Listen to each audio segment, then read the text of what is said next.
Assalamualaikum warahmatullahi wabarakatuh. Bertemu kembali bersama Rusmadi Wongso. Kali ini kita berada di acara ngopi. Jangan lupa ngopi. Bismillahirrahmanirrahim. Tetapi ngopi kali ini bukan sembarang ngopi. Ngobrol happy bersama Rusmadi Wongso. Sahabat, mari kita bayangkan suatu pagi berada di sebuah pedesaan di Kalimantan Timur tentu. Seorang petani selesai memanen padinya. Di sisi lain seorang mahasiswa yang baru saja lulus kuliah dan kemudian mulai mencari pekerjaan. Sementara itu seorang pelaku UMKM yang barusan saja membuka tokonya tentu berharap dagangannya hari ini lebih ramai dibandingkan dengan kemarin. Ya, 3 orang ini mungkin tidak pernah membaca RPJMD. Mereka juga mungkin tidak tahu pertumbuhan ekonomi Kalimantan Timur 8,6% di tahun 2029. Tetapi sesungguhnya masa depan mereka ditentukan arah pembangunan Kalimantan Timur di masa depan. Pertanyaannya adalah, apakah arah pembangunan benar-benar merubah keadaan mereka? Apakah angka-angka itu di atas kertas? Nah, hari ini kita akan membahas arah pembangunan Kalimantan Timur RPJMD 2005-2029. Kaltim mau dibawa kemana? Sahabat yang berbahagia, kita mengetahui bahwa sekarang kita berada di era Haji Rudi Seno. Kita mengetahui visi beliau, yaitu Kaltim sukses menuju generasi emas, sebagaimana termuat dalam RPJMD 2025-2029. Dan tentu kita harapkan selaras dengan RPJPD 2025-2045 dan visi Indonesia Emas 2045. Ya, mari kita coba lihat ini, apa saja target yang ingin Pemprov catatkan di akhir RPJMD 2029. Kita mengetahui target pertumbuhan ekonomi dicanangkan 8,6%. Bagi kita mungkin terdengar biasa atau justru ambisius. Namun di balik angka itu ya ada harapan, yaitu lebih banyak investasi yang masuk, lebih banyak lapangan kerja tercipta, pendapatan masyarakat semakin meningkat, dan terutama UMKM, usaha kecil, peluangnya semakin berkembang. Di target 2029 juga diharapkan kontribusi industri pengolahan terhadap PDRB Kalimantan Timur itu mencapai 24,5%, indeks daya saing 3,57 dan indeks modal manusia 0,62. Ini jenis makanan apa lagi ini? Ya, indeks modal manusia ini memang indikator baru ya, Human Capital Index. Angkanya memang berkisar antara 0 sampai dengan 1. Pendekatan yang digunakan World Bank untuk apa ya? Untuk menggambarkan produktivitas tenaga kerja di masa depan dari anak yang dilahirkan saat ini. Dan kita mengetahui kemiskinan ditargetkan ini menurun di angka 3,37%. Kemudian di bidang reformasi birokrasi diharapkan indeks reformasi birokrasi 88,63%. Ya, pertanyaannya apakah target pembangunan itu realistis atau enggak? Lalu apa untungnya bagi masyarakat? Simpan dulu ya. Angka-angkanya memang ya fantastis, apalagi dengan pertumbuhan ekonomi 8,6%. Apakah itu karena didorong oleh keyakinan kita Kalimantan Timur memiliki sumber daya alam yang begitu luar biasa dengan infrastruktur yang semakin baik, sementara kita tinggalkan dulu untuk memperdebatkan target-target indikator utama pembangunan tadi. Asumsinya target-target tersebut telah melalui proses yang panjang, yaitu dengan pendekatan teknokrat, kajian-kajian akademik, konsultasi publik, hingga musrenbang pun telah dilakukan dalam rangka untuk merumuskan RPJMD tersebut. Tentu dengan menghadirkan semua pihak, multi pihak. Sahabat, Kalau tadi kita mengenal target-target pembangunan di 2029, kita tentu mau mengetahui juga apa pendekatan pembangunan yang digunakan di dalam menyusun rencana pembangunan jangka menengah arah pembangunan tahun 2025-2029. Pemprov Kaltim ini menggunakan trisula pembangunan sebagai strategi prioritas pembangunan. Seperti ini juga yang digunakan oleh Bappenas dalam menyusun RPJMN 2025-2029. Ada 3 aspek penting. Pertama tentu adalah percepatan pertumbuhan ekonomi yang berkelanjutan. Kemudian yang kedua adalah peningkatan kualitas sumber daya manusia, dan yang ketiga adalah terkait dengan penurunan kemiskinan. Dan pendekatan ini juga bisa kita katakan sebagai 3 pilar utama pembangunan Kalimantan Timur.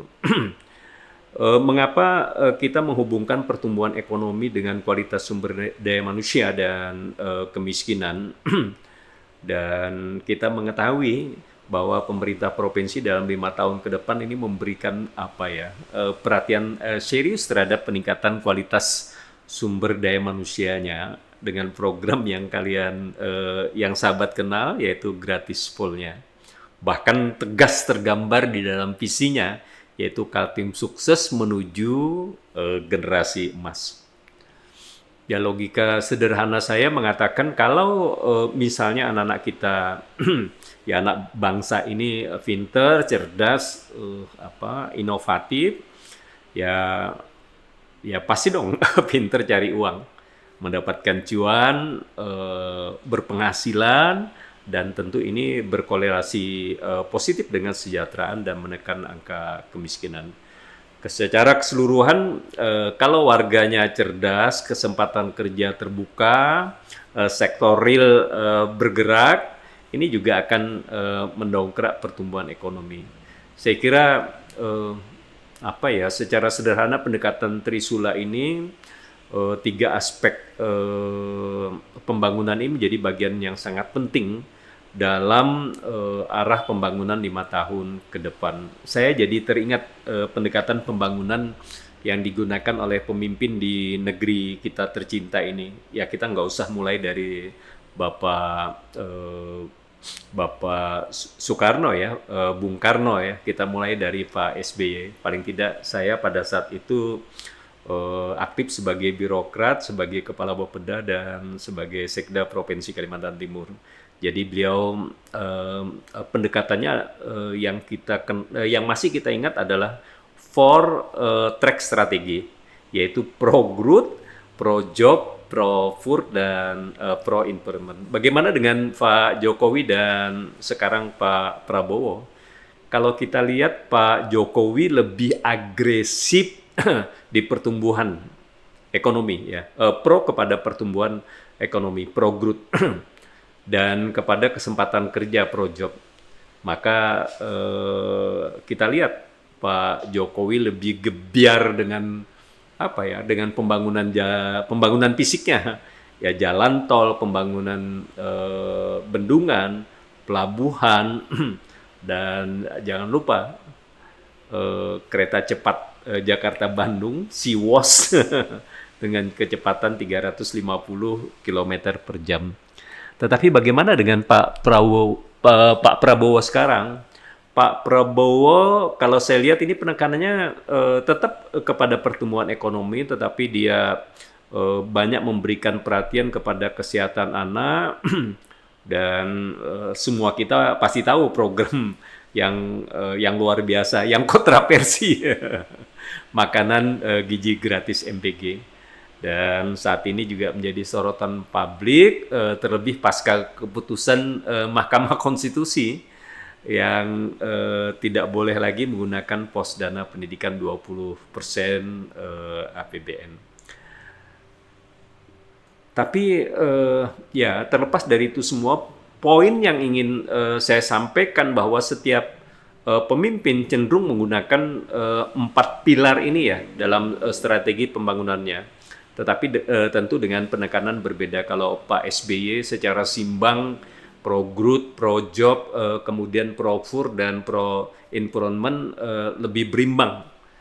Tetapi berbeda dengan Pak Jokowi yang lebih menekankan pro growth dan pro jobnya. Sementara Pak Prabowo penekanannya lebih kepada pro growth dan pro fur.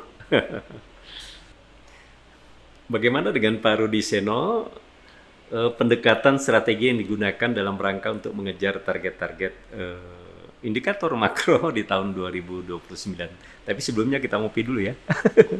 Bismillah. Sahabat, kita tadi sudah mendiskusikan terkait dengan trisula pembangunan sebagai pendekatan pembangunan yang digunakan oleh Bapak Rudi Seno. Yaitu pertama adalah pertumbuhan ekonomi yang berkelanjutan, kemudian yang kedua adalah peningkatan kualitas sumber daya manusia, dan yang ketiga adalah kemiskinan. Tetapi kalau mau kita kerucutkan, sebenarnya ada dua aspek penting ini yang mendapatkan perhatian pemerintah provinsi sebagai arah pembangunan 5 tahun ke depan. Pertama adalah capital investment di satu sisi, dan di sisi lain ini human investment. Nah, bicara soal capital investment, ini lebih fokus bagaimana pemerintah provinsi terus berupaya untuk membangun infrastruktur, kemudian iklim investasi yang sehat, apakah di sektor pertambangan, sektor perkebunan secara umum, termasuk juga sektor sektor perikanan dan kelautan yang belum tergarap secara maksimal. Dan hilirisasi pertanian juga menjadi program unggulan 5 tahun ke depan. Saya sedikit ini soal hilirisasi. Mudah kita mengucapkan tetapi sulit dalam pelaksananya. Dan bangsa ini memang menghadapi masalah besar soal meningkatkan nilai tambah value added daripada produk yang kita produksi di negeri tercinta ini. Ya, selama puluhan tahun kita sudah menjual hasil alam dalam bentuk mentah, nilai tambahnya dinikmati oleh daerah lain, bahkan oleh negara lain. Padahal potensi pertambangan kita, kemudian perkebunan kita, termasuk di sektor perikanan dan kelautan, ini kalau kita garap ke arah hilirisasi, ini akan membuka lapangan pekerjaan. Ya, tentu pendapatan masyarakat akan meningkat, dan yang lebih penting ini ekonomi daerah ini menjadi kuat. Itulah esensi hilirisasi yang kita pahami.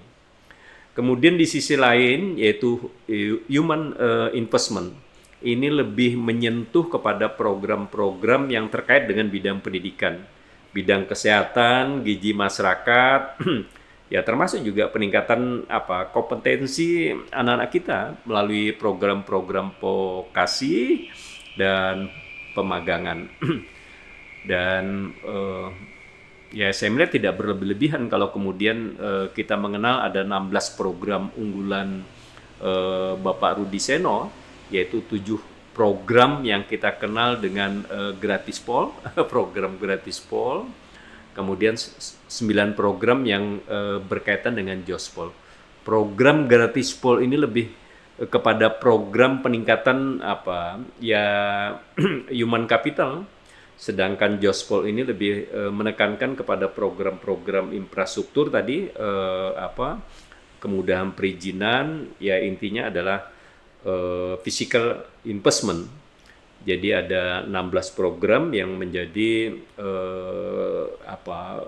komitmen politik program prioritas 5 tahun ke depan. Kalau kemudian Pemprov memberikan bantuan dana pendidikan tinggi, ya tidak lain itu adalah dalam rangka meningkatkan kualitas sumber daya manusia agar anak-anak kita, anak-anak Kalimantan Timur ini bisa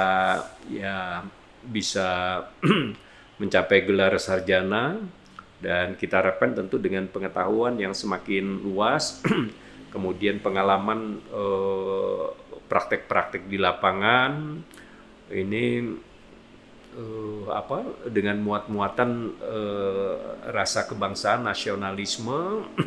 Mudah-mudahan ini bisa membentuk anak-anak kita saja, bukan saja yang pintar, cerdas, tetapi juga berkarakter, sehingga ke depan ini siap menghadapi tantangan yang bukan semakin mudah tetapi semakin keras, dan anak-anak kita inilah menjadi generasi emas yang akan menjadi pelopor penggerak pembangunan. Jadi begitu pentingnya mengapa gratis pol ini digenjot gitu ya. Ya walaupun kontroversi juga. Nah kalau mau kita angkat khusus, nanti kita angkat khusus ya dengan mendatangkan narasumber.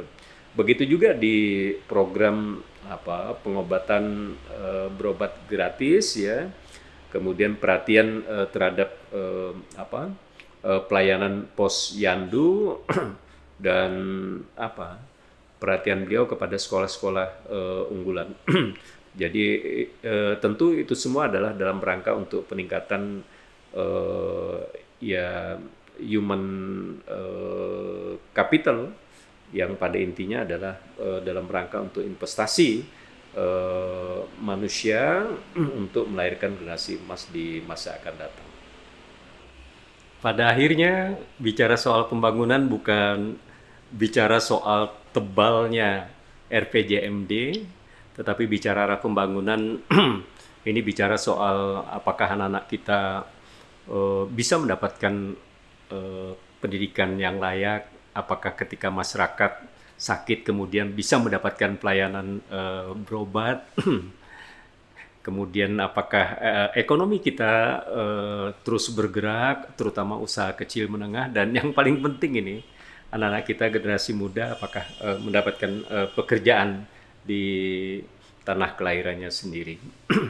Ya kita menyadari bahwa tantangan ke depan ini semakin berat, konflik global yang belum ada tanda-tanda berakhir, belum lagi dana transfer daerah yang semakin menurun tajam, dan sejumlah persoalan yang kita hadapi yang tidak mudah ke depan.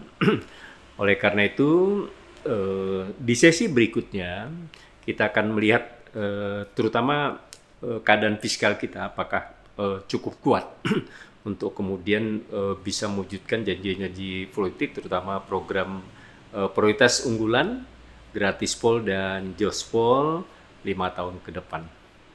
Sekali lagi terima kasih, sampai ketemu kembali di episode berikutnya dengan topik keadaan fiskal apakah cukup kuat untuk menopang arah pembangunan 5 tahun ke depan. Terima kasih. Wassalamualaikum warahmatullahi wabarakatuh.